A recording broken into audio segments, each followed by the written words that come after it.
say hello or anything at that point. You're all going to be talking shortly. So I'm just going to introduce you by name and photo and keep moving. So I'm going to click the button.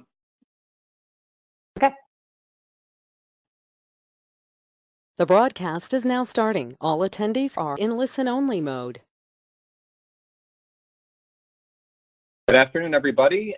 Thank you for joining us here this afternoon. This is Josh Mitchell at eThink, and thanks for joining our What's New in Moodle 3.3 session here today. I see a lot of folks joining as I'm speaking. I see the number bumping up. So I'm just going to wait about one more minute before we get into our presentation here today. So again, thanks for being here. Hang tight for one more moment, and we will begin very shortly.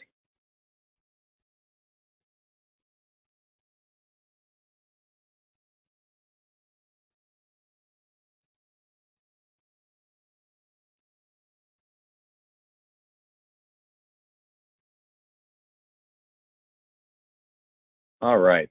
I think I see enough people here that we can go ahead and dive in, and want to make sure we have plenty of time here for the meat of our presentation.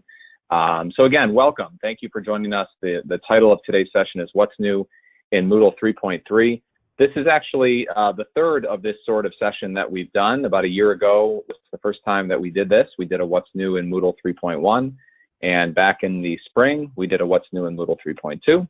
And so here we are again, doing 3.3 this time around. I think each time we've done this, the number of folks joining us has grown. So I think these have clearly been very valuable sessions, both for our clients as well as for just others in the Moodle community, people that maybe are thinking about moving over to eThink, and just in general, people that want to know what's new in Moodle 3.3. So happy to have you all here today. Really briefly, the agenda that we're going to run through. I'm Josh Mitchell. I'm the Director of Sales. You see my photo there on the left. I'm going to introduce the members of our services team who are going to actually be showing you the new features of 3.3 here in a moment. I'm going to begin just with a very brief overview of what we do here at eThink, just to frame the conversation for those of you who are not familiar with us in terms of, who are we and why are we sort of positioned to present this sort of a topic here today. I'll run through what it is that we do. Then we'll get into the actual features of 3.3 that are new. We're going to show those off for you. And toward the end, we will take some questions. We'll leave probably about 15 minutes, maybe 20 for questions at the end. To that point, I will say that there is a questions feature here in GoToWebinar. That is where you can submit your questions as you have them. So throughout the presentation, feel free to put your questions in the questions pane. Please don't use the chat feature. We likely will not see anything that you put there. The questions pane will be what we are monitoring, and we will come back to those at the end and address as many of them as we can. So we will dive right in from there. As I said, I'm going to begin here today, but then turn it over to three of the members of our services team. So one of the things about us here at eThink, as I'm going to introduce in a moment, that makes us really good at what we do is we have very deep expertise on our staff in Moodle and how to use it. And three of the folks on our team who are key to being able to say that are going to present for you today. So first up is going to be Jeremy Schweitzer, who is a customer solutions architect on our team. Claire Mesha will go next. She's the director of support services, followed by Vanessa Royce, who is a client care analyst. And the three of them will also be fielding questions when we get to that portion. So as I said, I just want to begin sort of talking about who we are here at eThink. I think just about everybody that's on the call here today is a Moodle user. That's why you are here to learn about what's new, not just sort of what is Moodle all about. It is, of course, the most widely used LMS in the world. And so I'm not going to say much more about it other than that because you all are familiar with Moodle. But one real key we think when we talk to people about Moodle is that we think it's best to be deployed by experts, as you see on the bottom there. And that's really what we represent, is a firm with very deep expertise in using and implementing Moodle. And so I'm going to kind of discuss some of the things that we do as we begin here. So we've been in this business for going on 10 years. We are a certified Moodle partner. We are the fastest growing Moodle partner in the United States. We also are newly Moodle partners in other parts of the world. We are Moodle partners in Canada, in the Caribbean, and in Africa. What really differentiates us from just about anyone else in the Moodle space is the support and the service that we provide, we do what we call a full management model, fully managed model. And so what that really means for our clients is that most of them never touch anything on the back end of their Moodle site. That's what they leverage us to do, both to give them guidance in terms of how to set up their site to accomplish what they're looking for, to really kind of guide them through how best to accomplish what it is they want, and then to actually do all of the configuration changes and management of their theme, manage their integrations, things like that on the back end, and really then focus on the front end with their courses, their users, and the administration of those kinds of things. So we do host in the cloud. We have a very defined implementation process when we bring on a new client. I mentioned that we've been growing very rapidly. We have brought on in excess of 100 new clients in the last couple of years. A very large percentage of those have been coming from other Moodle providers. And the reason that so many have been coming over is to take advantage of some very specific things that we do, but also just the very high quality, service heavy approach that we offer. And I'll give a couple more examples of that here as I'm introducing who we are. One thing that we do that is really unique, we have a lot of colleges and universities here on the line today. We are very good in the area of integration. We integrate in real time with just about every student information system that's on the market today. Most of our clients have a real-time integration with whatever student information system they use. For folks who might be in a corporate or other kind of organizational environment, we also have done many integrations with different kinds of ERP systems or HRIS systems, or at minimum found ways to automate processes related to those kinds of systems in terms of getting certain kinds of information into Moodle and back out. So that's an area that we are very good at. That's one of the key things that has been drawing folks to us over the last couple of years. A few of the other specific services that we provide that have been very advantageous for folks that have moved over to us. Number one, I talked about how this is a full management approach. That's also an unlimited support model that we take in doing this full management approach. So what that means is, unlike some kinds of software where you buy a package of support hours, and when you run up against that, you either pay more or you lose access to the support, our clients aren't limited in how many tickets they could submit into our system and how much they can leverage our team for support. We also do some things like build custom reports for our client, or for our clients. We do that without any additional cost. So when we have someone that has a report that they want tweaked, maybe there's something we've already built, but it doesn't quite meet their needs, we can tweak that for them, add a couple of fields, remove a couple of fields, build something that's completely new from scratch. We do that without additional cost. That's one of the real value-add services that we provide. These little badges that you see here on the screen are examples of some of the training courses that we provide to our clients.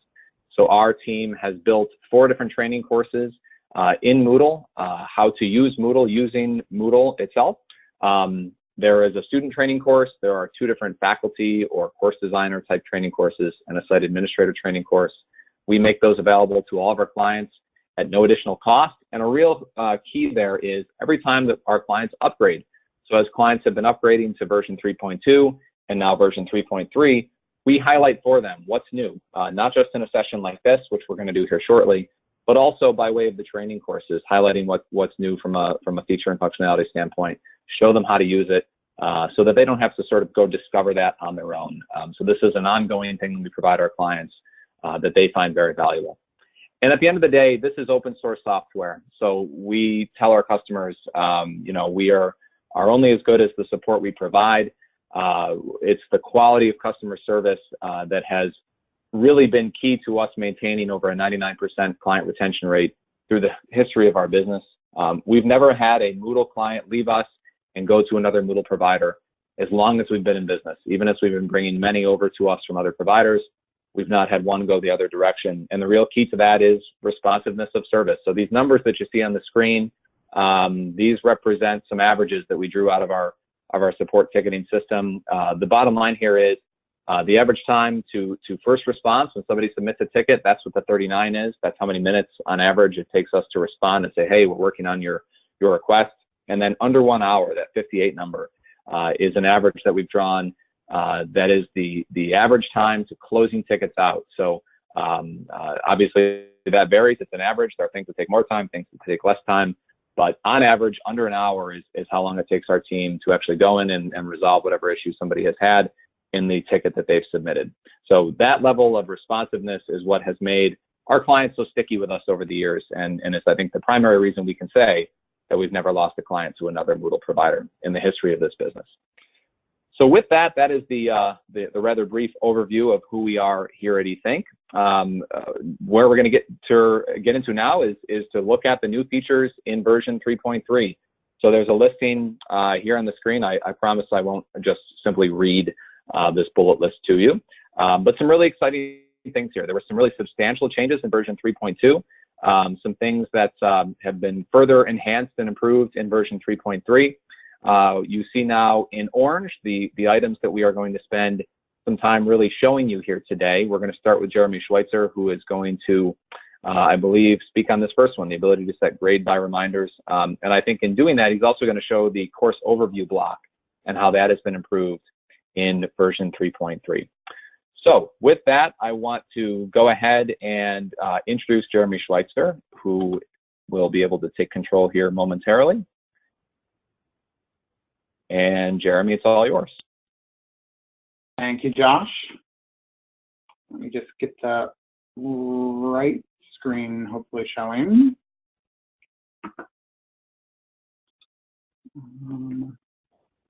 I see your screen, Jeremy, but it looks like it's just some notes. So I'm not sure if it's the right one. I accidentally clicked the wrong one. So give me a second. That's always the fun part of having multiple screens. Useful for having my notes, but also occasionally show the wrong screen. So hopefully now you can see a dashboard that says Sonia Sotomayor. As you can see, we pick different groups of people occasionally for our test accounts.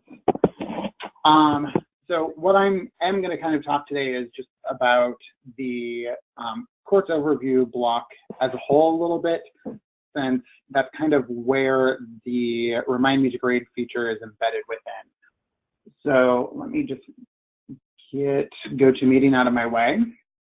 So also for some of you that are coming from older versions of Moodle, this entire screen might look unfamiliar. So in Moodle 3.2, there was a new default theme rolled out called Boost, and that's what you're basically seeing here.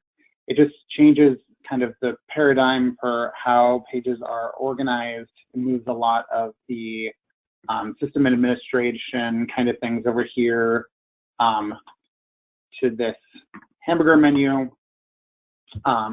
and slider menu that you can make disappear to maximize your screen space. But the main thing we're going to be talking about today is the course overview block. And this takes advantage of quite a few of the new features from Moodle 3.2 and 3.3, kind of all pulled together and used in a much more visual way than was done in the past.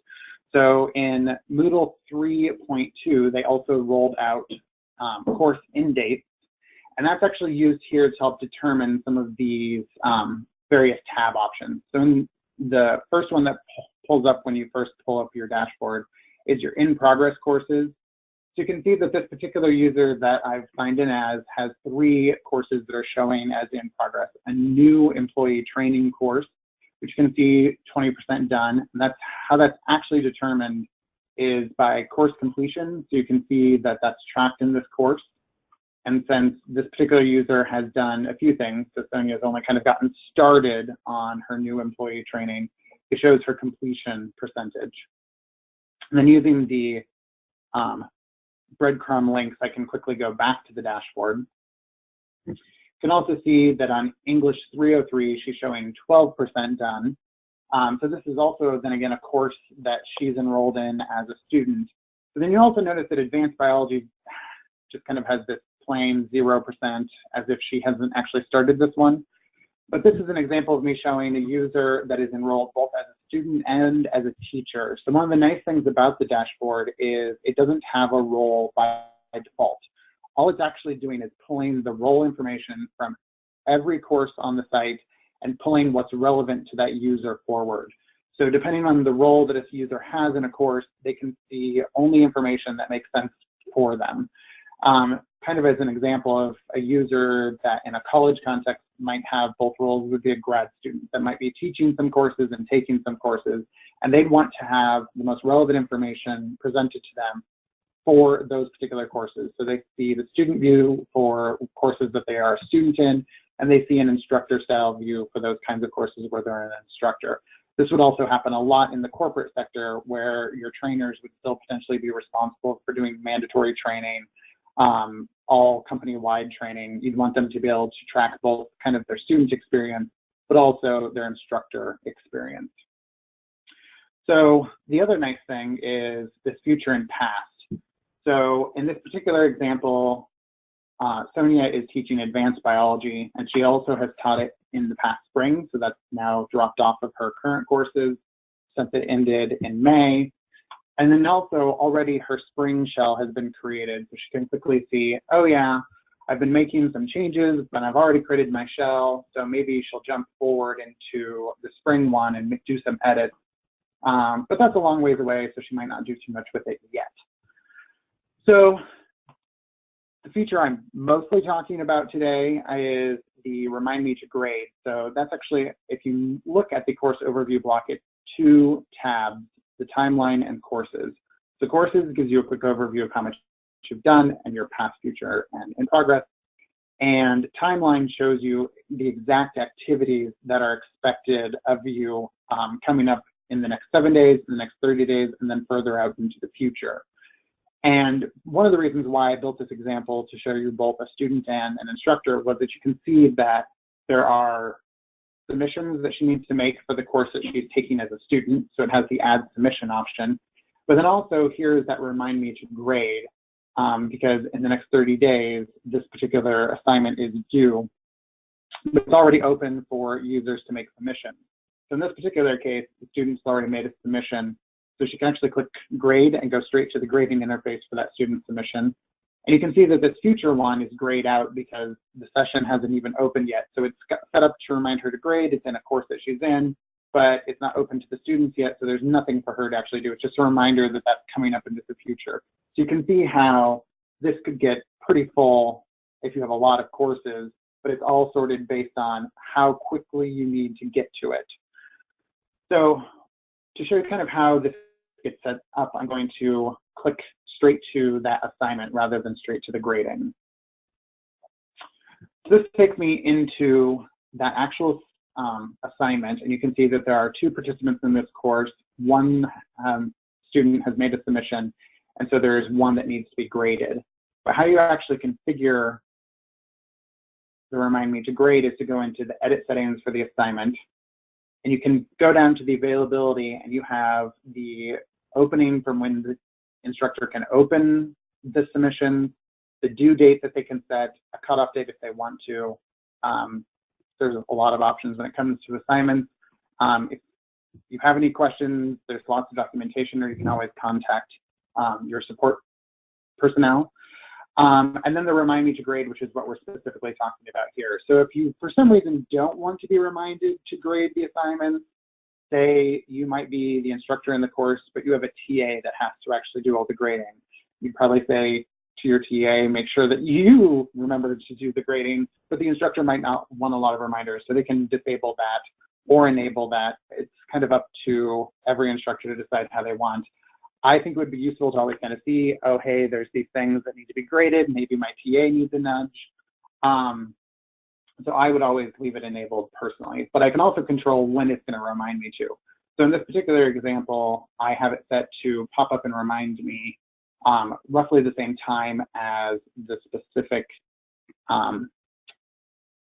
assignment is due, but I can also change that, say, to just into the past.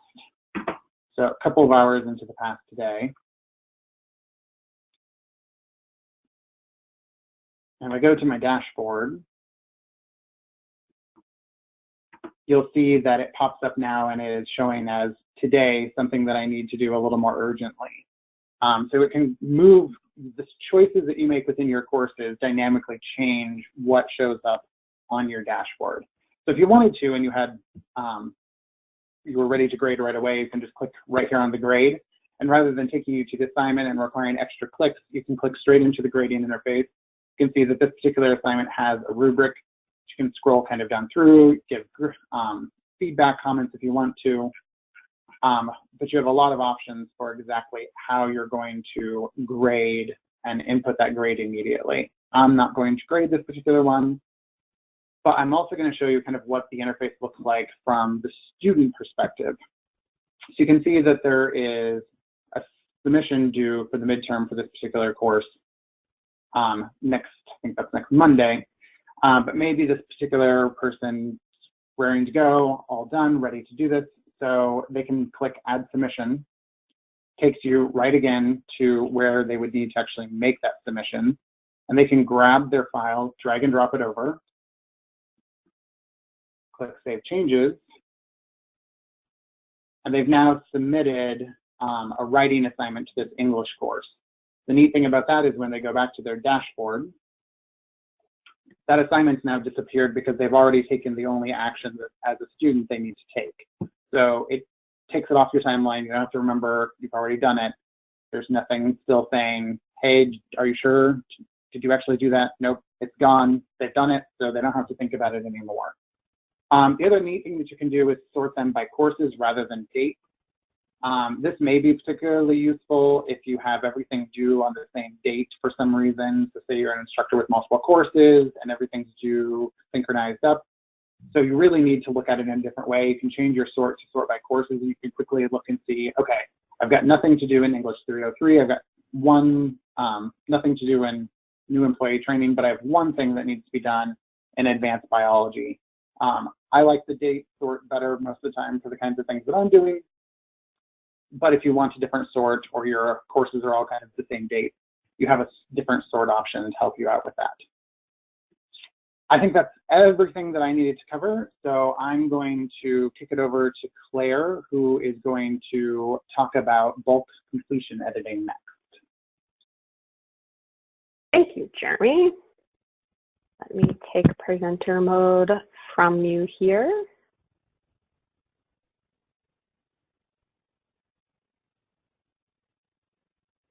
Okay.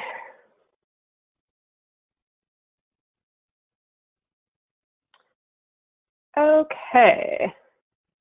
Am I showing the right screen this time? Hopefully, yes. Looks like it. Okay, excellent. All right, so Jeremy teed that up very nicely for me, because another one of the great new features in version 3.3 is bulk edit of activity completion. So what I want to show you today is, here I have a course that is using activity completion. It was a course that didn't have activity completion set up, but as an instructor, I wanted to enable it on my activities and resources within this course so that I can take advantage of some of the features Jeremy was just showing on the dashboard, and be able to track, how my students are engaging with resources and certain activities in the course according to the criteria that I set. So activity completion, for those of you who may not be familiar with it or might be using older versions of Moodle, they're indicated by these checkboxes here that Jeremy was showing you before. And that can be enabled at the course level first. And then once it's enabled at the course level, you can enable those settings on each of the activities and resources within it. So in the past, the way that that would be accomplished would be by turning editing on first in your course. And then you would have had to go into, so you can see I started to do this and only got so far. I kind of ran out of steam down here in week 5, because it's a very tedious process to do manually. When you're, I like doing this at the start of the term, so that way, it's tracking that student progress as they progress. But it has been a tedious thing to fix if you weren't doing it all along while you were adding the content and developing those activities within the course. So previously, if I wanted to, enable activity completion on a quiz, I would have had to come into edit settings. And then typically within, all of the activity and resource types, activity completion is down here towards the bottom. And by default, it's typically left to be that do not indicate activity completion, or to have it so that the students could manually mark it off. But I think it's a really powerful tool to set conditions as the instructor, because then there are additional reports you can look at to let you know if students are actually engaging with these activities. So in the case of a quiz here, you can see that my requirement was that they had to receive a passing grade. Depending on the type of activity, the options you have here are a little bit different. So before Moodle 3.3, you would have had to go through and edit settings for each activity or each resource in order to set this up. And I'm excited about this feature because I've had to do this at several times in many courses, and this really speeds up the process and makes enabling, especially for institutions that have been using Moodle for a long time but may not be leveraging the power of activity completion yet.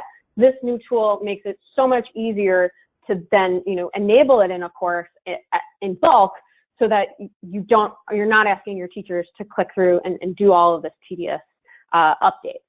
So in order to do that in bulk now, you would come to your gear menu here, and you would go into course completion. So course completion was always there. This is where you could set what had to be what conditions had to be satisfied for the course to be considered complete. But now in 3.3, they've added this new bulk edit activity completion. And so here it's showing you all of the activities and resources in your site by topic or week. And it's showing me the ones that are already set up with activity completion enabled. And I can see at a glance, which is also nice, what conditions I've set on all of those. So if I wanted to compare or see if I set them up correctly, this allows me to do so without, again, having to drill down into the settings for each one.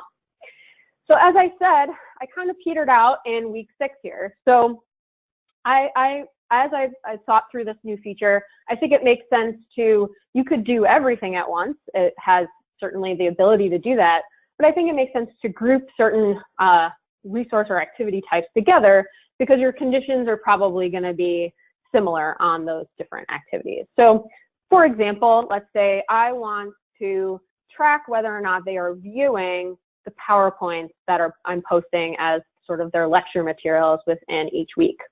So I go through, I select all of my PowerPoints, then I would click on edit. And now it's saying, okay, this is affecting my 7 activities. What do you want your activity completion tracking settings to be? So I'm going to say, show this as complete when the conditions are met, and they have to view it. I can't know that once they've downloaded the PowerPoint that they, looked at every slide, but I at least know that they downloaded the PowerPoint. So that's better than nothing, as far as sort of some passive feedback you can get as an instructor. Did they access the resources you posted for the week? So, and then I can repeat this process for, let's say, assignments. My criteria for assignments is that I want students they must submit something in order for it to be considered complete. So I can go through and check off my different assignment activities here, and then click on edit and say that my criteria is that they need to submit this activity for it to be considered complete. So this just speeds up the process tremendously. This is, I think, a minor enhancement, but it is a mighty new feature in Moodle 3.3 that is much more friendlier to faculty, teachers, those who are developing course content, and so that you can use these features that have been around for a few versions, making them more accessible, easy to apply. And I just wanted to show you as well, if I go back to the course, also, if you're not familiar, you also have in the same area, you have your completion reports. So all of those checkboxes, now I have the ability to, as the semester progresses, come in here, look at my activity completion report, for example, now that it's being tracked on those activities, and I can see my students and who has accessed what so far. And this is just a nice at a glance way to see, depending on where you're at within the course, what checkboxes they should have. And there are other report types that you can have.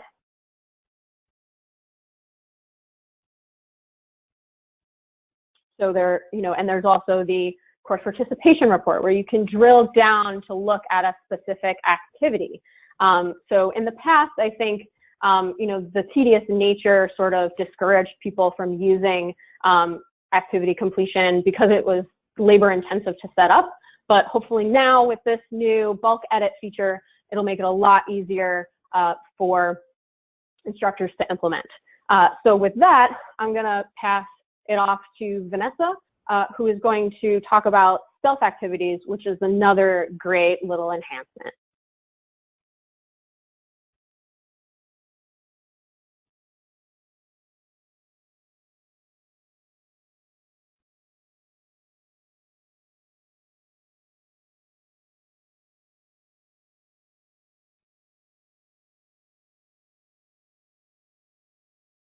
Vanessa, we don't hear you yet. You might be on mute, or maybe you're just not talking yet, but I just want to let you know.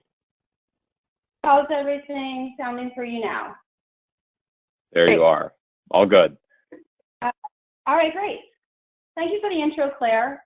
I'm really excited to talk about stealth activities. They are probably one of my favorite enhancements in 3.3. So this sort of comes off of what we used to call orphaned activities in older versions, but the difference is that this is supported by Moodle 3.3. So this is something that we can use confidently, and I'm a big fan personally of it as well because it allows me to be creative with my course design, but I'm also positively impacting my users, and so I see that as a win-win. The range of options with stealth activities is also potentially limitless. So I'm hoping that as I show you what I've put together as just one example, you'll be then brainstorming ways to apply them to your individual Moodle courses. The other thing I'd say is that considering Moodle's used by both corporate and schools, K-12, higher ed, there's just so much to do with this. I also want to suggest to any eThink clients that if you'd like to brainstorm or have questions about this, please do feel free to reach out because I love talking about stealth activities. So, okay, at the very basic level, stealth activities are a creative way to offer content within your course. The language that you'll see Moodle's using is that the content is available to students. But the caveat is that it doesn't display directly on the page, so it's sort of hiding in the background. So I have a course that I've created here, just a demo course, whereby I'm offering some initial resources to students that I want them to take a look at right away. So things like our syllabus and the goals that I have for the course, rubrics, just things that they should be reviewing for their own information before they get started. And while this doesn't necessarily look bad, it is a relatively long list, and there is a better way, a more creative way to do this now with stealth activities. So now that you can see sort of that long list here, I'm going to jump over into another course where I have added an additional resource, the book resource, which is going to be the start of where I house my stealth activity. Now, you don't have to overcomplicate this. It doesn't have to be anything as lengthy as a long book with numerous chapters. It could be something like the page resource that you use, or even a lesson, so you can get creative and use what works for you. But again, it doesn't have to be anything complicated. So I want to first go to the very top. I'm going to use the gear icon to turn my editing on. Before I can make any type of changes, I need to first do that. So let's take a look at how we actually take the resources here and turn them into stealth activities. So it's a multi-step process, but all of the steps are quick. So this isn't something that should take up a lot of time. It should not be overcomplicating your life or making things harder. It actually should be making things easier. So even though it's a multi-step process, I think that you'll find that it's super manageable. So the first thing I'm going to do is address each of these resources in the list. I'm going to click into the edit icon, and the first step is to hide it. That way it is not displaying on the main screen to students. Part 2 of that, so again, super quick, is to use the same edit link and then make it available. So here's where that language of it being available comes into play. And I'm just going to repeat the process for each of these because I do want to turn all of these into that stealth mode. So the process is the same. Step 1, hide it, and then step 2, make it available. So I'll just finish up here. Okay, so that's the hard work right there. That's the hard part, is just getting the settings right. But it goes quick. So now that they are available but not shown on the main course page, I need to put together the presentation for my users so that they can actually then access them. So that's the final piece, and that's where the resource that you've created comes into play, your book or your page, what have you. So I've offered a description about this book, letting students know they should begin here for the introduction. I'm going to click into the resource to show you. I've just put together something pretty quick, just a very basic introduction. This only has 2 chapters. Once students reviewed this, they could click into chapter 2, which would be where I'm going to place those valuable resources. So again, I have just a little bit of an introduction, letting students know what to do here. And I'll click to edit the page so that we can then link to our stealth activities. So in order to link them, you have to call them by name, essentially. So the ones that we had available on the main course page previously are the syllabus and the course goals. I had a discussion rubric, if I could type that out properly, English 101, writing assignments rubric, and you would just go down the line of whatever it is that you had turned into that stealth activity, and you would name it accordingly. So I think that is all that we had previously created and turned into stealth mode. So once I have those in there, and again, I'm just calling them by name, and I save my changes, we should see that they've turned into links. Now, it pretty much happens to me each time I do this that I must have misspelled something. So this might have been college library resources, perhaps I missed the S. So you might find that you'll want to double check yourself here. User error, that has happened to me before. So before I call this ready, I'll go back and make those changes. And so it looks like that's what it was. I had missed that S. So something relatively minor we can correct and make sure that we then have this looking as it needs to be for students. So that is the setup portion of the stealth activities. That is the hard work that you'll do, which only takes a moment, as you can see. And now we've turned all of those activities into links available at sort of a one-stop shop here in the book. Now, I want to go back out to the course itself just to point out what's probably obvious to you, which is that here in the teacher role, this doesn't look overly pretty. It is still, I wouldn't call it messy, but still somewhat visually messy for me as I'm looking at it. All of these items still display on the page. I don't want that to deter you, because what we're keeping in mind is how this works for your end users, and that is vastly different. Because that view is so different, I wanted to be able to show that to you as well, so you can juxtapose what your students will see versus what you see, and then you can really see the value of using this particular improvement. So I have another window open where I'm logged in as a student.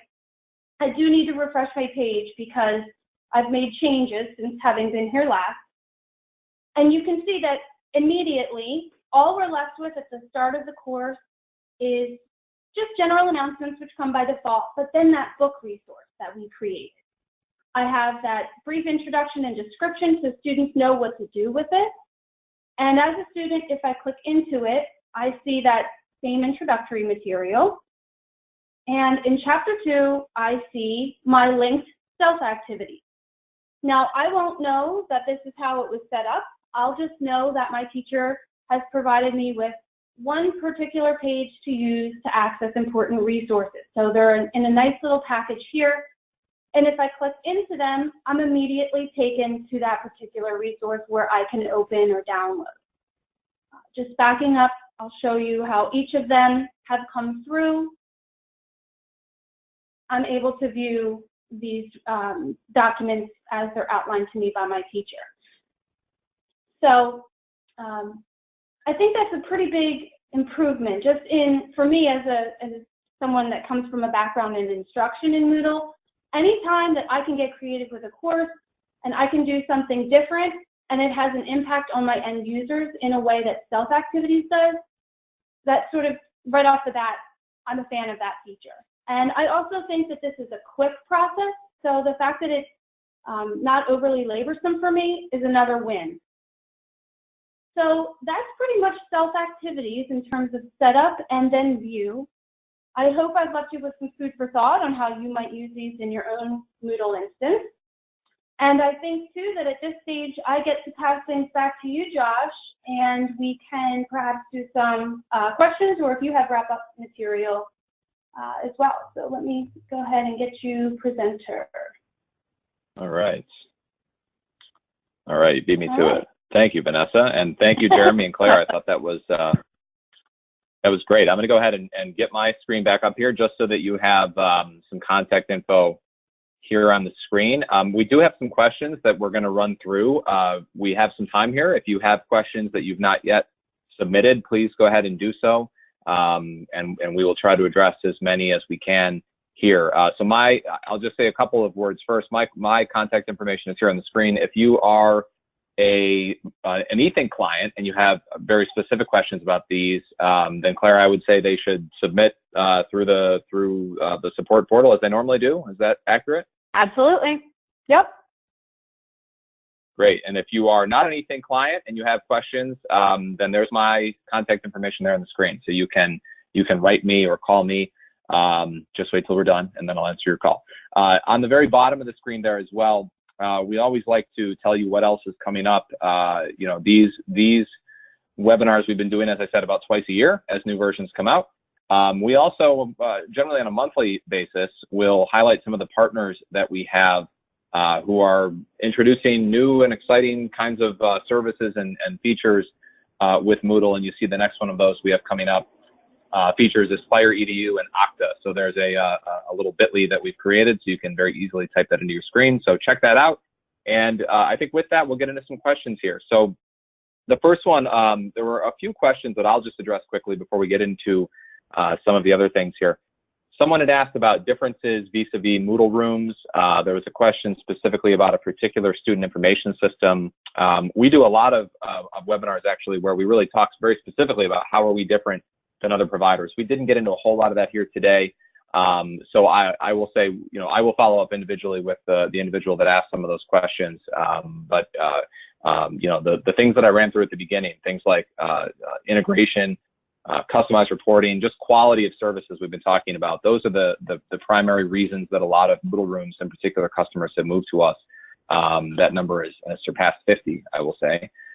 So we can get more into that individually, but I did want to just reference that really quick. I think, Jeremy, I'm going to go to you next with a question. There were some questions about mobile functionality and some of the things that you guys have been showing and, you know, how much of that carries over into the mobile app. So do you want to take that one? Sure. Yes, there is a mobile app that supports all the way through the current version of Moodle, which is Moodle 3.3. The features available in the app are dependent upon the version of Moodle you are running. So if you are running a previous version of Moodle, you only have access to the features that kind of line up with the version you have. But the course overview block that I was showing, a perfect copy of that has been recreated inside the mobile app. So whether you pull up and log into Moodle through the web browser or pull up the mobile app and log in through that, you'll be able to see the exact same overview by course, overview by timeline, the completion percentage. So that is pulling from, so that percentage that I was kind of showing, for example, it was 20% done for Sonia's employer kind of job course. That is actually pulling from the course completion. So based on the total number of activities that have completion set up, it calculates a rough percentage saying you finished 20% of the activities that have completion enabled on them. So you've completed 20% of the course. So if you don't have completion enabled, it just shows you a kind of blank icon for the course. But as long as you're using course completion, that percentage gets populated and is available both in the mobile app and in Moodle through the browser. The other thing that's really neat is as long as you are using a core theme, so one of the core Moodle themes or a custom theme that supports it, all of these features are fully responsive. So if for some reason somebody doesn't normally like using the mobile app, but they need to check Moodle quickly on their phone, they can pull it up in their mobile browser, and all that content will be right there presented in a mobile-friendly way as well. Hopefully that answers the question. That sounded good to me, but I'll let whoever was asking that question, if there's further questions on that, please feel free to submit those. We're getting a lot of great questions here, so kind of reading through these and figuring out where we are going to go next. Claire, I think there are a couple questions that maybe you can address. There were a few questions just confirming, obviously the name of our webinar here is What's New in 3.3, but there were a couple of questions about versioning and things that maybe were available in 3.2.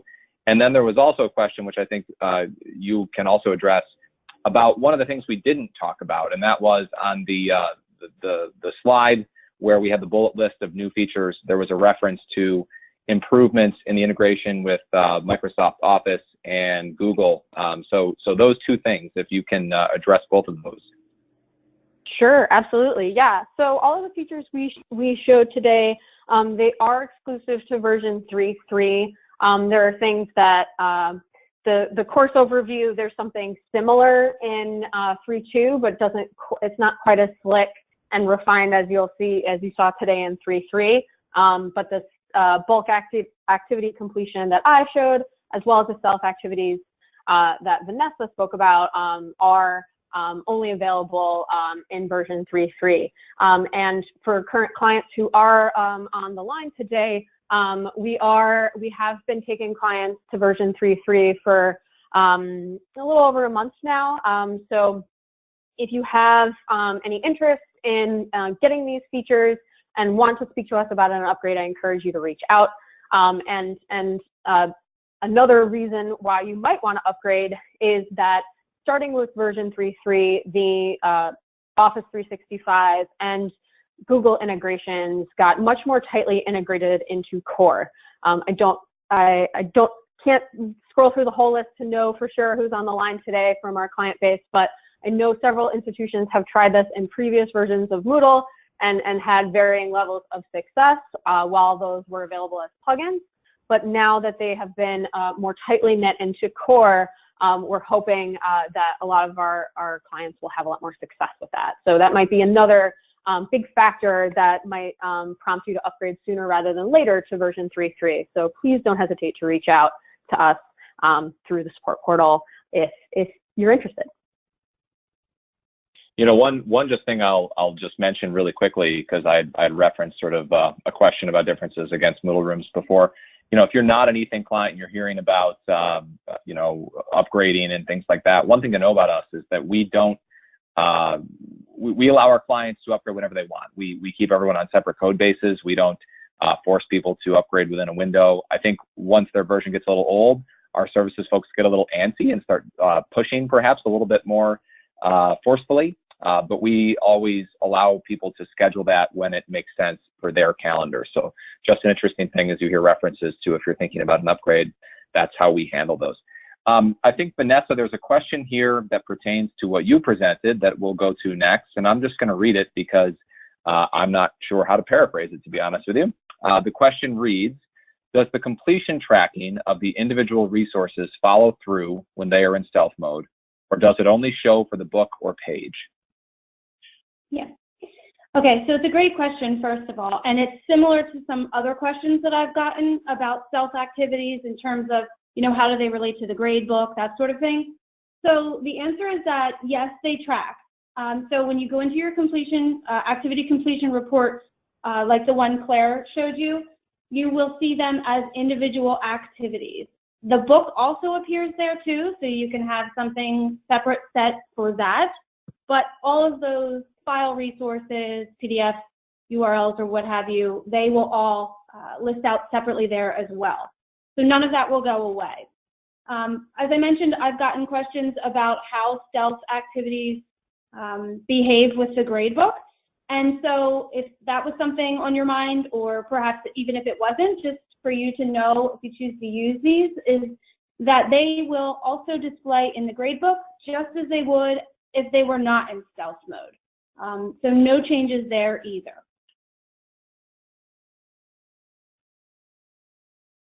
Great. Very good. Thanks, Vanessa.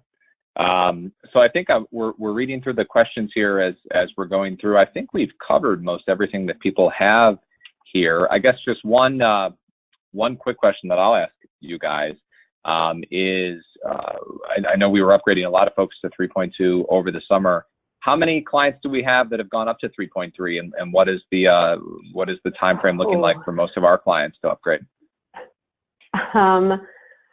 I lost count a while ago. It is a good number. I would say we're probably approaching about, I'd say we've done well over 50 upgrades to version 3.2, possibly more, and a portion of that have gone to 3.3, as their upgrade date approached, and we realized that 3.3 had some nice enhancements and bug fixes. If you're interested in upgrading, now is sort of the time to start thinking about when would be the best to do that on your calendar, and coordinate a date with us. We do get really busy, between semesters, over the winter break, and, at the end of the school year. So, but we can always fit it in whenever it works for you. It doesn't have to be during a break. So yeah, it's been a really smooth process, and we've been offering a lot of training to help support that process. And I think overall, the feedback to the new look and feel and the features in 3.2 and above have been extremely positive. Great. Yeah, if you're on a version that's older than 3.2, then a lot of what you were seeing today, some of the user interface changes were introduced in 3.2. If you want to dig more deeply into that, obviously if you're an Ethan client, you can go through support to do that. If you're on an older version and you want to talk about just in general what we do, but also see the new version, that can certainly be something we demo for you guys. So feel free to reach out on that. I think we're getting toward the end of the questions we have. Actually, this is not a question I'm seeing really quickly, but this looks like one of our current clients who wrote in just to say that they've received nothing but positive feedback after upgrading. So that's great to hear that from the end users, they're enjoying the upgrade experience. So let's see. Perhaps I will open it up to Jeremy and Claire and Vanessa if they have any sort of closing thoughts, things they want to kind of circle back to, put a nice little bow on in terms of 3.3 type things, or perhaps things that they're looking forward to in 3.4, whatever the case may be. So Jeremy, anything that you want to circle back to and kind of close with?